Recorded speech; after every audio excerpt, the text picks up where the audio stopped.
Well, good evening, and welcome again to the 2012fad.com. Glad you could make it today. I'll be your host for this evening. My name is Charlie Bluehawk.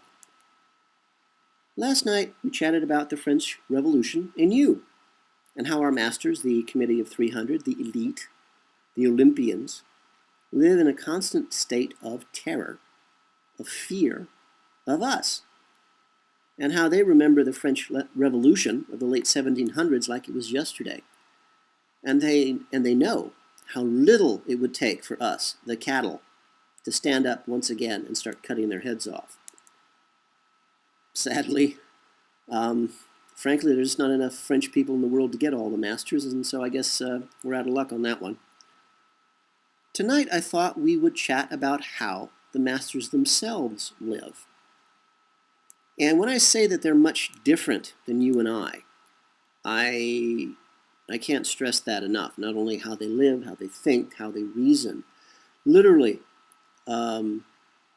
nothing. I don't believe there is anything that will bridge the gap.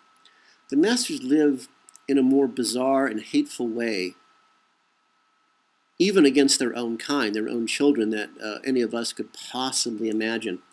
And what's really, really, really important, and I can't say this often enough, is when you see or hear someone talk about this stuff and you say, well, that's not possible, I would never do that.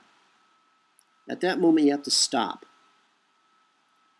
When you say, well, no one would do that because I never would, this is really, really, really important. The masters are not us. They are a totally different mindset. In fact, they're a totally different breed of human. Someday we'll talk about how the masters themselves actually literally are a different race of human beings. Their blood literally is blue. It's based on copper. Our blood is red and is based on iron. And this is the fundamental difference they see between us and them. Blood chemistry. I know that sounds bizarre, but again, go online. Please, for the love of the gods, don't take anything I say at face value. Look it up yourselves. Go to the library. Go to the university. Your best friend in the world is your local librarian. Go to the reference desk and say, look, I heard this weird guy talking. He says that there are people in the world who have copper-based blood, and there are people in the world, the majority of us, have iron-based blood. Can you help me look up books on this? Please take nothing at face value. But this is basically how the masters define us and them. Never, ever, ever, ever think to yourself, well, that can't be possible because I would never do it. You are not them. I guarantee it. For example, we all grew up with Disney films, Disney movies, Disney cartoons. No matter where you are in the world, you know the word Disney, just like you know the word Coca-Cola. These films, especially the cartoons, this is one of the master's little pet projects. It's a really good programming tool. Probably the best mind-controlling device against us that dear old Walt would never have wanted us to know about. Disney cartoons, animated movies, have been used in mind control operations for decades. And the Disney family, they are part of what I call the Mandarin class. They themselves are not the masters, but they are willing servants of the masters, as are the Bush family. And Disney films have been created to give us psychological programming at the most basic level. These same kind of programming tools are used one-on-one to create mind-controlled slaves, sex slaves mostly, who are then programmed to kill themselves at a certain age, programmed not to speak about what they experience. Hillary Clinton has lots of experience with female sex slaves.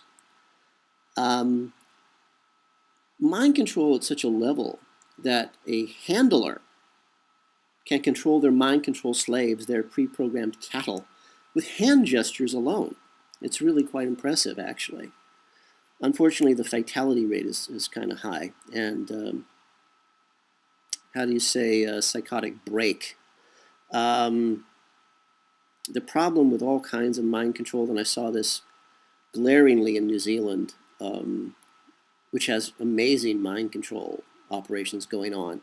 The problem with people who are mind controlled, programmed, is they're always angry because they know something's wrong, but they've been programmed not to see it, programmed not to talk about it, and programmed to react violently against anyone who questions it. So, psychological problems, to say the least, will be experienced by anyone who has a lot of mind control done to them. Anyway, animated Disney movies. Again, this is something you can prove yourself. Sit down in front of your TV, get that big screen TV out. This is good, really good use for it. And play some Disney movies from your own DVD player. And you can see the mind control programming yourself. All you have to do is set the DVD player to play back on slow. Turn the sound off, and then just watch. Get a few people over and do this together. Don't share notes until the end. Compare notes. Get a piece of paper and a pencil. For those of you who still know what a pencil and a paper is and know how to write. Watch the movie together without the sound on slow motion. Compare notes at the end of the movies. Write down what you saw. You will truly, truly be amazed. And it's right out in the open where you can see it. That's what the masters do. Everything is out in the open where you can see it. Always. It's like that contract with the devil. The devil will tell you everything she's going to do. She'll put it in writing. And then if you're stupid enough to sign the paper, if you're stupid enough to do it, free will. You signed away your own life. Can't help you. So, why am I talking about Disney mind control that is being used against us in an episode about how the masters live? Because the masters use the same type of control on their own children. As I said before, the masters live in an entirely different world, a different mindset than yours or mine. As worshippers of Satan, and again, it does not matter what you and I think about the concept of a living evil, the masters believe it. And in their black magic rituals, which are governed, among other things, by numerology, it's the 9/11/777 dates that are critical to their agenda. Don't ask me why. I can't balance my checkbook, let alone figure out numerology. The masters live in a world so alien to us that even a simple conversation, as I said before, between us and them is literally impossible. The masters put their own children through the most vicious, cruel, mind-washing techniques, all their own. They program their own children to obey. And they use physical and mental torture and, yes, Disney movies to control their own children.